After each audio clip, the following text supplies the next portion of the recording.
Wafundishe watoto wako mambo ya Mungu, wafundishe kuomba.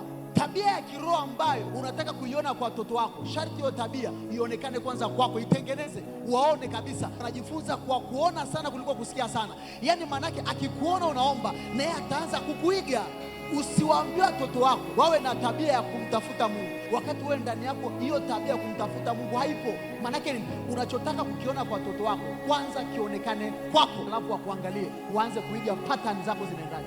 Sometimes wakaririshe maneno, tamkeni vitamkeni. Unapowazoesha hicho kitu kinakaa moyoni kama damu, hawatakiacha kamwe.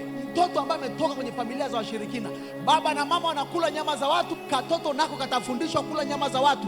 Njia ya mzazi ndio itakuwa ndo njia ya mtoto, na njia ya mtoto ndio itakuwa ni njia ya mjukuu. Waonyeshe hivi ndivyo namna tunavyomtumikia Mungu, hivi ndivyo namna tunavyomwabudu Mungu. Kuna wakati hata ikiwezekana, toa sadaka kwa ajili yao.